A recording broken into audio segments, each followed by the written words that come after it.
हमनी के संस्कृति, हमनी के संस्कार सदा रहे हमनी के साथ। भारत के महान ग्रंथ और काव्य सब के संपूर्ण संकलन सब्सक्राइब करें तिलक।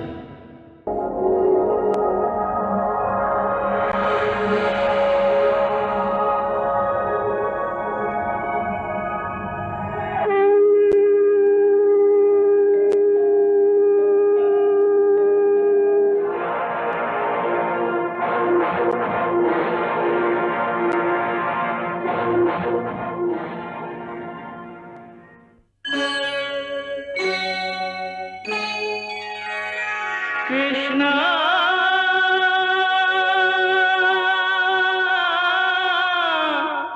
कृष्णा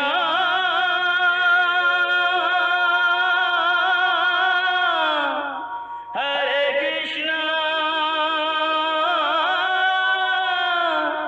हरे हरे।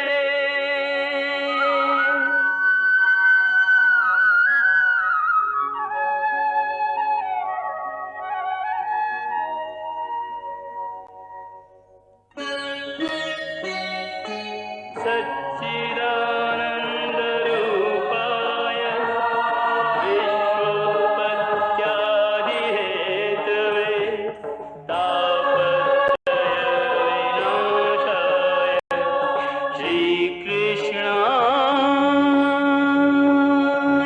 वयं नमः।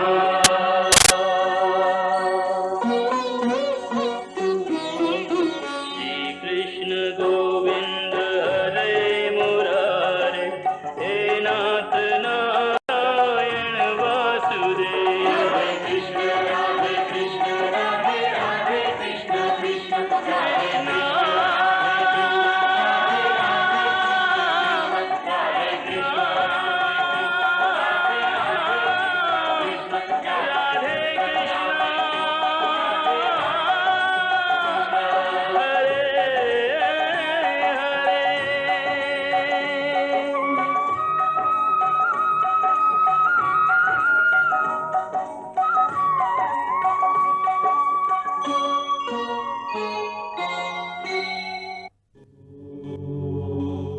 जौन समय भगवान श्री कृष्ण ए धरती पर आपन नर लीला करत रहन, वही समय आकाश से ए धरती के इर्द गिर्द एगो दिव्य छटा दिखाई देत रहे। फिर जैसे जैसे धरती पर समय बीतत रहे, वैसे वैसे भगवान श्री कृष्ण और उनकर पुरान सखा अर्जुन के पहला मिलन के घड़ी नजदीक आवत रहे।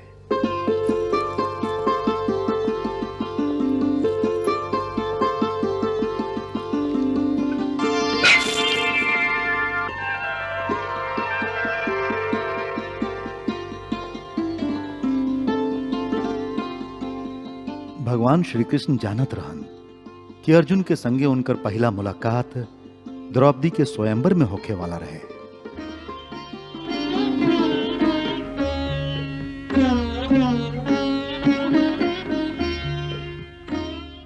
ई द्रौपदी असल में कौनो साधारण राजकुमारी ना रही, बल्कि वो एगो दिव्य कन्या रही, जे यज्ञ कुंड से पैदा भइल रही।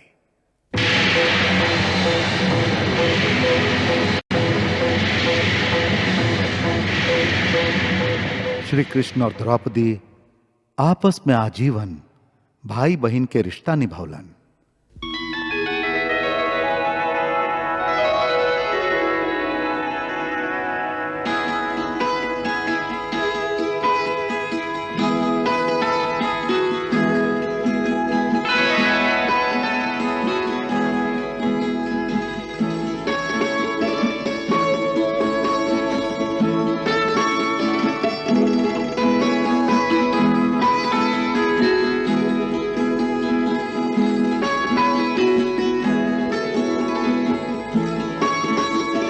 ऐसे जब भी द्रौपदी पर कोनो विपत्ति आयल, तो हर संकट में वो खाली श्री कृष्ण के ही मदद खातिर पुकार ली, और हर बार श्री कृष्ण उनका रक्षा और सहायता खातिर बाकी सब काम छोड़ के तुरंत उनका पास पहुंच जात रहन। ऐसे द्रौपदी के जीवन में श्री कृष्ण के और श्री कृष्ण के जीवन में द्रौपदी के एगो बहुत महत्वपूर्ण स्थान है। पुराण में ऐसन 5 गो नारी के वर्णन है जिनका नारी जाति के गौरव मानल जाला, जिस सब के खातिर वंदनीय है। द्रौपदी के गिनती उहे 5 गो में कहल जाला जिनका पंच कन्या कहल जाला। अहिल्या, द्रौपदी, तारा, कुंती, मंदोदरी तथा पंच कन्या स्मरे नित्यम महापातक नाशनम। इ 5 कन्या के नाम प्रातः स्मरण करे से महापाप के नाश होखेला। पहला अहिल्या मतलब गौतम ऋषि के पत्नी।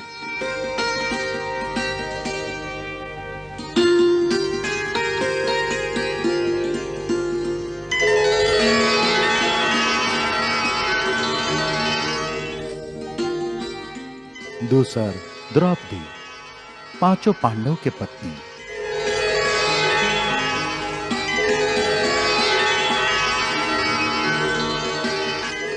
फिर तारा, राज बाली के पत्नी।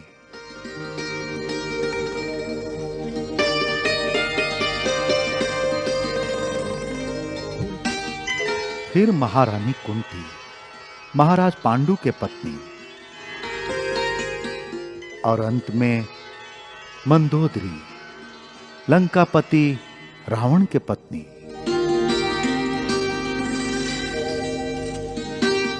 इ 5 कन्या के भोरे भोरे याद करे से पाप के नाश होखेला। इ 5 अवतारी नारी है। बाकी द्रौपदी की विशेषता ई है कि स्वयं परम ब्रह्म भगवान श्री कृष्ण उनका अपन बहिन मान के उनकर रक्षा के भार अपना ऊपर ले रहन। हालांकि उनकर 5 गो पति रहन, युधिष्ठिर, भीम, अर्जुन, नकुल, सहदेव। 5 पांडव एक से एक महाबली, एक से एक बढ़के महारथी।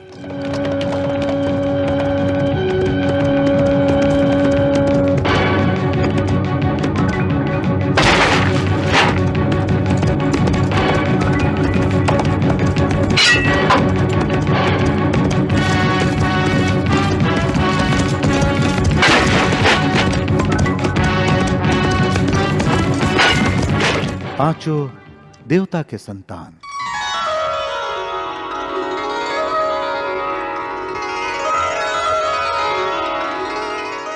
बाकी द्रौपदी की विपत्ति में उनका में से एक भी उनका रक्षा ना कर सकला। केशव कहाँ बाड़ू तू? द्रौपदी के रक्षा करो केशव, रक्षा करो केशव। हे माधव, हे वसुदेव, कहाँ बाड़ू तू? कहाँ बाड़ू तू माधव? हे माधव। ओ समय खाली श्री कृष्ण के ही उनकर सहायता खातिर आवे के पड़ा।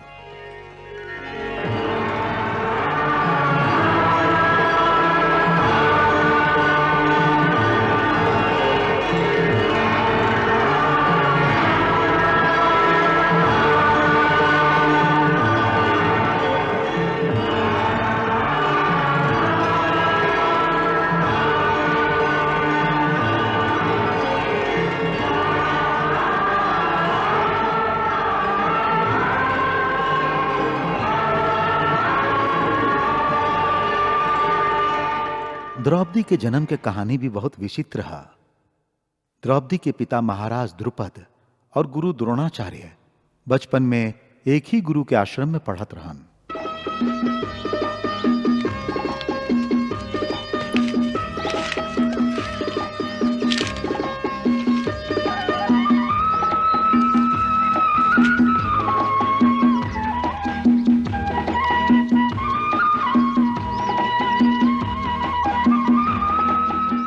उहाँ दोनों में बड़ी गहरा मित्रता हो गई रहे।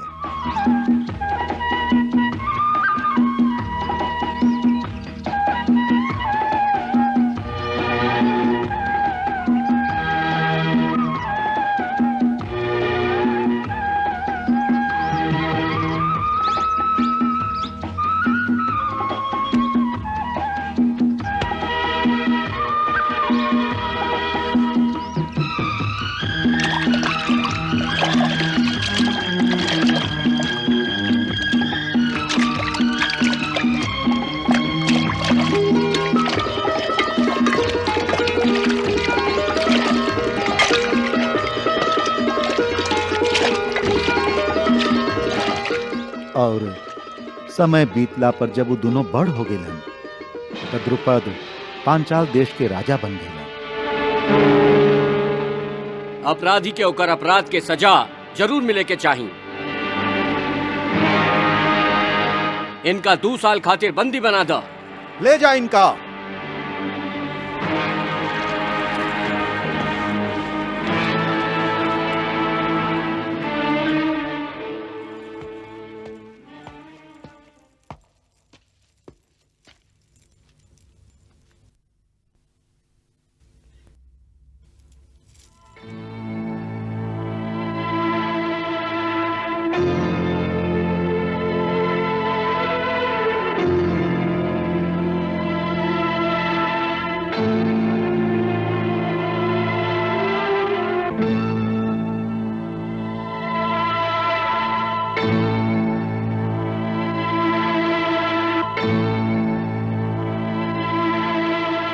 ई ब्राह्मण के का चाहिए?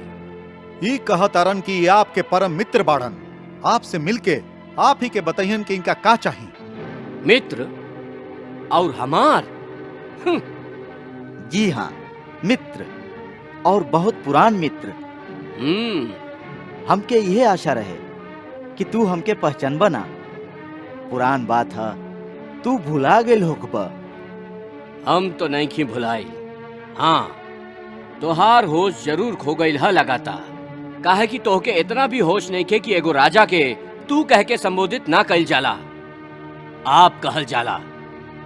राजा के संगे बातचीत के एगो मर्यादा होखेला। बाकी राजन, मित्र लोग के बीच मर्यादा के कोनो दीवार ना होला। फिर हम दोनों तो बचपन के मित्र हैं। तू भुला गेला मित्र, गुरु आश्रम में हम एक संगे रहत रही, एक दूसर के जूठा भोजन खात रही। हम तोहके नहवावत रही और तू हमके स्नान करावत रहा। हम उहे द्रोण हई। आपन बचपन याद करा। बचपन में मनुष्य कई तरह के मूर्खता करेला, तका ऊ जीवन भर खातिर मूर्ख ही रहेला ना। बड़ हो के जीवन के सत्य के समझे के चाहिए। और तू इतना भी सत्य अभी तक समझ ना पैला कि मित्रता बराबर वालन में होखेला, एगो भिखारी और एगो राजा में ना होला। फिर भी काहे कि तू जरूर कोनो आवश्यकता के कारण हमरा से कुछ मांगे आयल बाड़ा। एहे से हम अपन धर्म के पालन करत तोहके खाली हाथ ना लौटाई। एहे से हे ब्राह्मण, अपन हैसियत के अनुसार तोहके जे चाही मांगला।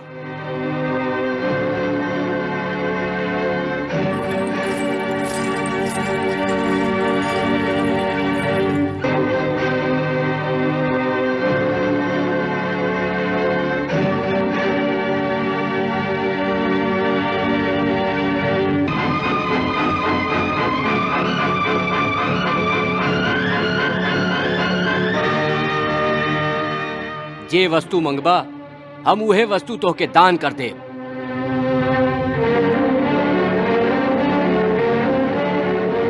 ना राजन, हम कोनो राजा से दान मांगे ना आयल रही, एगो मित्र से मिले आयल रही। और आप मित्रता के परिभाषा हमके समझा दिले हैं कि मित्रता खाली बराबर वालन से ही कइल जा सकेला। ऐसे जौन दिन हम अपना के आप के बराबर कर लेब,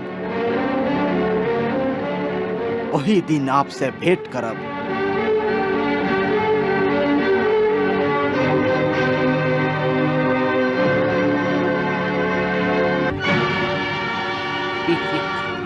हमरा से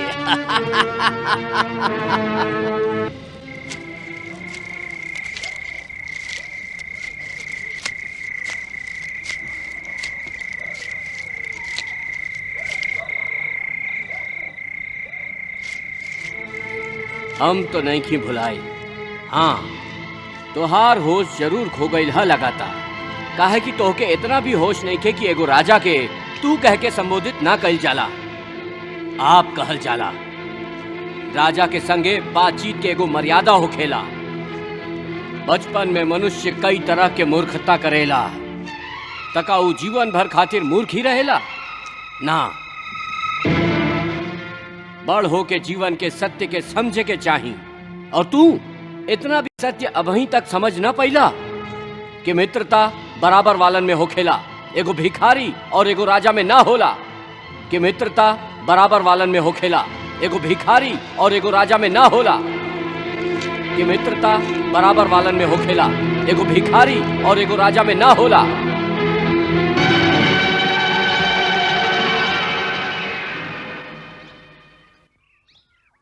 द्रुपद के दरबार में आपन अपमान के दर्द द्रोणाचार्य के छाती में बरिसन तक सुलगत रहल। ऐसे जब पांडव लोग के शिक्षा पूरा भई तो गुरु दक्षिणा मांगत समय वो लोग से कहलन,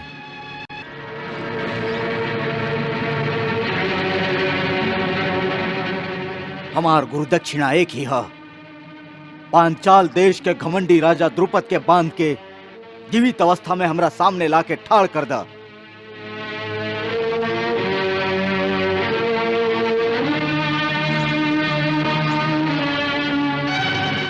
गुरुदेव, हम वचन देते हैं कि या ता पांचाल नरेश द्रुपद के परास्त करके अपराधी के लेखा बांध के आपके श्री चरण में लाके ठाड़ कर दे, और यदि ना हो सकल तो आपन धनुष तोड़ के आपके चरण में रख दे और फिर जीवन भर आपन धनुष ना उठाए।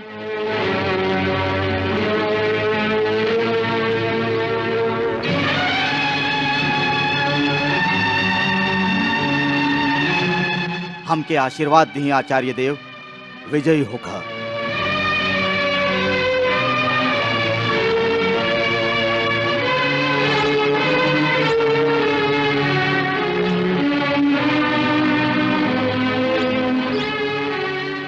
अर्जुन और द्रुपद के बीच बहुत भीषण युद्ध भये।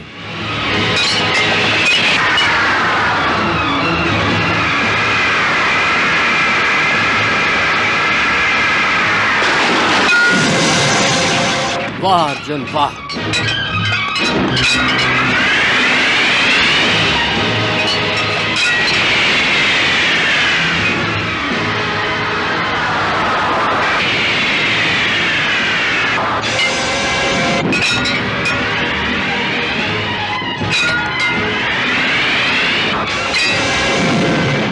हमारा अस्त्र के मारे वाला इस संसार में परशुराम के अलावा और केहू ना रहे।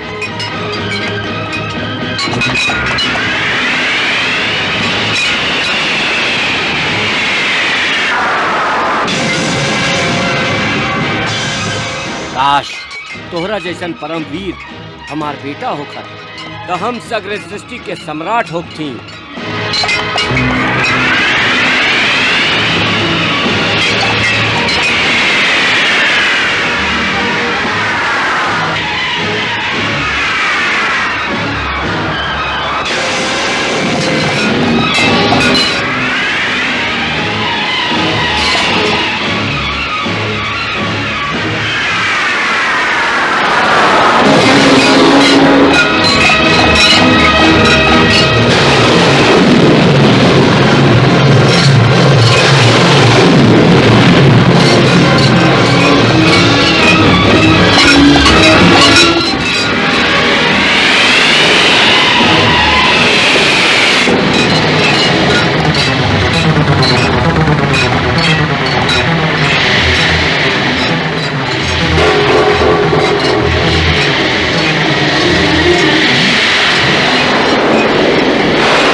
राजा द्रुपद, तू युद्ध में हार गई बड़ा। इससे तोहार सगरे राज्य पर अब हमार अधिकार हो गई हा। ये मानेला? हाँ। बाकी हमके तोहार सगरे राज्य ना चाहिए, हमके तोहार आधा राज्य चाहिए। बाकी राज्य तोहके लौटा दे। तोहके स्वीकार है? हाँ। एक अर्थ समझेला। आधा पांचाल के राजा हम हैं और आधा पांचाल के राजा तू बड़ा। ठीक है? हाँ। एक अर्थ ही है कि आज हम बराबर बराबर के हो गए हैं। का अब हम तोहके आपन मित्र कह सकीला या अबहियो तोहके हमार मित्र कहावे में संकोच हो रहा है? अब और लज्जित मत करा मित्र। अर्जुन से हारे में हमके इतना दुख ना भाई जितना तोहारी तीखा वचन से हो रहा। हमारो भूल के क्षमा करता द्रोण, हमके क्षमा करता। ना द्रुपद ना, मित्र मित्र से क्षमा ना मांगेलन। तोहार मित्रता हमके इतना प्यारा रहे कि तोहार मित्रता पावे खातिर हमके सब कुछ करे के पड़ल। एकरा खातिर हमके क्षमा कर दा। अर्जुन, आपन पाश अस्त्र से हमार मित्र के मुक्त कर दा। दे आज्ञा गुरुदेव।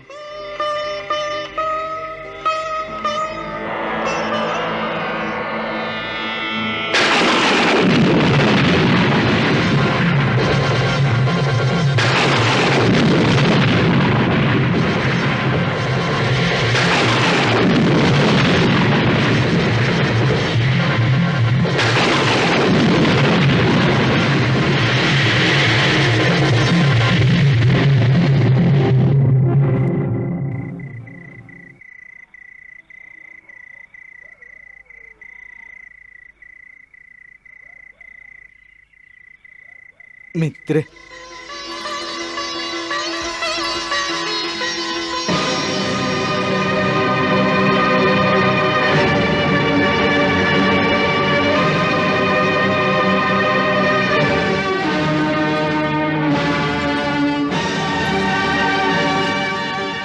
राजा द्रुपद, तू युद्ध में हार गई बड़ा।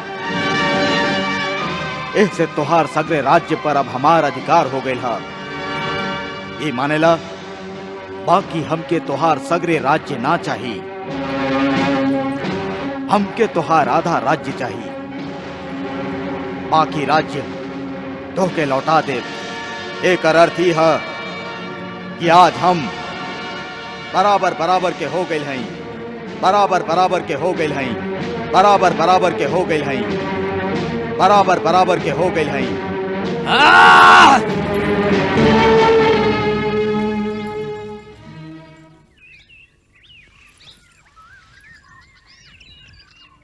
हे महर्षि याज और महर्षि उपयाज, हमारा आपसे प्रार्थना है कि हमके संतान यज्ञ के द्वारा दूगो संतान होके, एगो बेटा और एगो बेटी। बेटा ऊ जे द्रोणाचार्य के वध करके हमारा अपमान के बदला लेबे, और बेटी ऊ जेकर बियाह हम अर्जुन जैसन वीर पराक्रमी धनुर्धर के संगे कर सकी।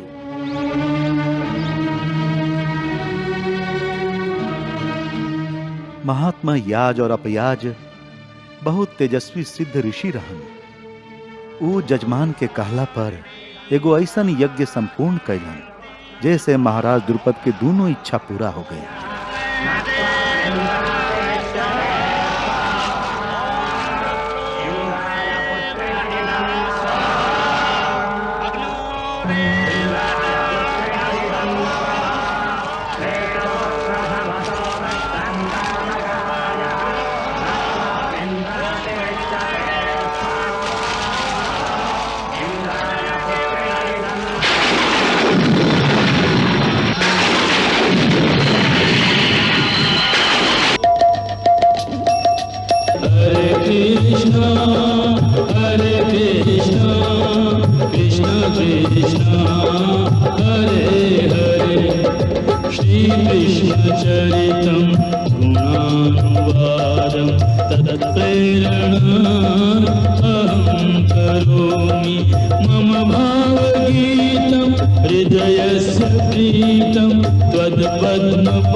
समर्पयामि। हरे राम राम राम हरे हरे कृष्ण कृष्ण कृष्ण हरे कृष्णा